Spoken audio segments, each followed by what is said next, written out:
Hello friends, welcome back to MS आरीवर्क classes. तर या क्लासमध्ये आपण पाहणार आहोत 3D पिकॉकचं मार्किंग कशा पद्धतीने करायचं. आता हा 3D पिकॉकच आहे. ज्यावेळेस आपण त्याचे पॅचेस वगैरे साईडला वगैरे घेतो आणि बॉडी पण साईडला बनवतो, तो असतो 5Dचा पिकॉक. हा 3Dचा पिकॉक आहे. या 3Dच्या पिकॉकसाठी आपण मोबाईलवरून मार्किंग घेतो आहे. जर हे तुम्ही ब्लाऊजवर वगैरे करत असाल त्या टायमिंगला आपण याचं ट्रेसिंग करतो. आता हे फक्त आपण प्रॅक्टिस वर्कसाठी घेत आहोत स्टुडंटला क्लासमध्ये.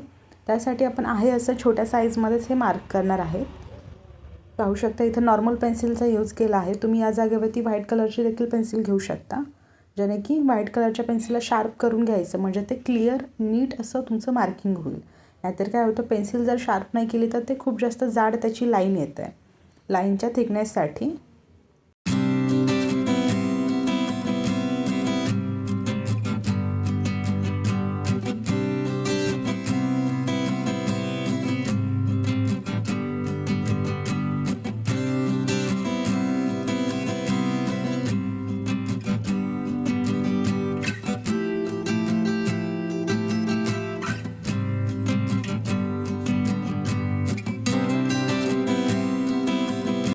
आता इथं व्यवस्थित मार्किंग झाली. ही मार्किंग झाल्यानंतर जी आपली पिकॉकची बॉडी आहे त्या बॉडीच्या आतमध्ये इथं मी एक लाईन मार्किंग केली परत रेड कलरमध्ये. जी लाईन मार्किंग केली आहे त्या लाईनवरती ग्लू लावायचा आणि इथे जो आपला व्हाईट कलरची नॉड असते ती नॉड स्टिक करून घ्यायची, ज्याच्यावरती आपण नंतर लोडिंगचं वर्क करणार आहोत त्यासाठी. आता ही नॉड तर आपण इथं स्टिक करून घेतली. नॉड स्टिक करून घेतल्याच्यानंतर तिला ड्राय व्हायला थोडा टाईम जातो. तोपर्यंत डबल सिल्कचा धागा घ्यायचा आहे आणि या डबल सिल्कच्या थ्रेडनंच आरीवर्कच्या सुईमध्ये आपण हे जे लीफ आहे ते फिल करून घेणार आहोत. सगळ्यात अगोदर खालून धागा वर आल्यानंतर दुसऱ्या कॉर्नरला ओढून घेऊन त्याला डबल स्टिच करायचं आहे. पाहू शकता, एक सिंगल टाका घेतला, परत पुढे डबल टाका आणि परत तोच धागा ओढून खाली घ्यायचा आहे. हे तुम्हाला कंटिन्यू करायचं आहे. खालच्या साईडला पण डबल स्टिच आणि ज्यावेळेस वर जाता इथं पण डबल स्टिच घेतलं आहे. याच्यासाठी आपण निडल देखील यूज केली आहे आरीवर्कचीच. हे तुम्ही साध्या सुईमध्ये पण करू शकता. डबल स्टिच केलं, सेम तेच आता खाली येईल. खालच्या साईडला तिथं पण डबल स्टिच आणि ज्यावेळेस वरती घेतो आपण त्यावेळेला पण डबल स्टिचेस घ्यायचे. असंच तुम्हाला खालीपर्यंत कंटिन्यू करायचं आहे. जर तुमचा थ्रेड वगैरे आतमध्ये खूप जास्त तुटत असेल तर त्यासाठी तुम्ही निडल वगैरे चेक करा की कोणत्या नंबरची वगैरे यूज करताय, कारण निडलचा नंबर देखील इथं खूप जास्त मॅटर करतो. पाहू शकता खालीपर्यंत येत आहे. ज्यावेळेस आपलं हे लीफ कंप्लीट होईल त्यावेळेला जशी आपण रेग्युलर नॉट देतो त्याच टाईपची इथं पण नॉट देऊन घ्यायची. कंटिन्यू डबल स्टिचेस घेतले आहेत. एक टाका लॉंग, नंतर एक शॉर्ट, एक लॉंग एक शॉर्ट असा स्टिच घेतलेला आहे. ज्यावेळेस इथं तुमचं आता हे कंप्लीट लीफ झालं आहे. लीफ कंप्लीट झाल्यानंतर याच धाग्याने याच्या साईडनं आउटलाईन म्हणजे चेन स्टिच घेतली आहे. तुम्ही वेगळ्या कलरचा देखील थ्रेड इथं यूज करू शकता तुमच्या चॉईसनुसार. आपण इथं आता सेम कलर यूज करून चेन स्टिच घेत आहोत. ही चेन अगदी रेग्युलर आहे, जी आपण चेन स्टिच यूज करतो तीच चेन घेतली. पूर्ण राऊंडमध्ये आउटलाईन घ्यायची. आउटलाईन घेताना आणि सपोज तुमचं एक चेन करून झाली, एक चेन करून झाल्याच्या नंतर हाच थ्रेड दुसरीकडे ओढून घ्यायचा जर तुम्ही जवळ लीफ घेताय तर. पाहू शकता लीफ व्यवस्थित असं कंप्लीट झालं आहे. फिनिशिंग देखील व्यवस्थित आली. अशाच फिनिशिंगमध्ये तुम्हाला देखील ट्राय करायचं आहे. यानंतर जे आपण नॉट लावला होता तो ड्राय झाला आहे.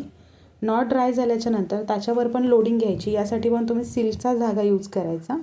सिल्कचा धागा साध्या सुईमध्ये लावून घ्यायचा. साध्या सुईमध्ये ज्यावेळेस आपण हा धागा लावतो आहे त्या टायमिंगला 4 पदरी धागा घ्यायचा, म्हणजे टोटल त्याच्या 8 होतात.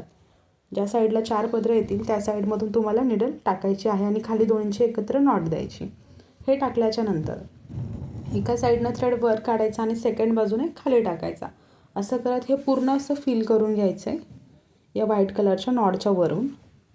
हे आपण प्रॅक्टिससाठी घेतलेलं आहे त्यामुळे थोडंसं स्पीडमध्ये घेतलेलं आहे. बट तुम्ही ज्यावेळेस ट्राय करताय त्यावेळेला सिम्पल घ्या. एका साईडनं धागा वर आला, दुसऱ्या साईडनं तो खाली टाकायचा. असं कंटिन्यू करायचं आहे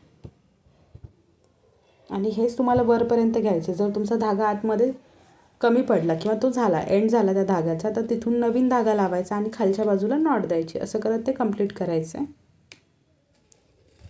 आता ज्यावेळेस आपण वरच्या साईडला घेतो तिथं पण आहे असा शेप कंटिन्यू करायचा आहे. कंटिन्यू झाल्यानंतर खाली नॉट देऊन धागा कट करायचा. त्यानंतर परत तो सिल्कचा थ्रेड घेतलेला आहे, तुम्ही इथं कलर चेंज करू शकता. सिल्क थ्रेड घेऊन जसे आपण वॉटर फिलिंगमध्ये चेन स्टिच करतो त्याच टाईपमध्ये इथं पण चेन करायची. पाहू शकता वरती गेला तिथून पण डबल टाका टाकून खालच्या साईडला परत लाईन जी असते ती रिपीट घ्यायची चेन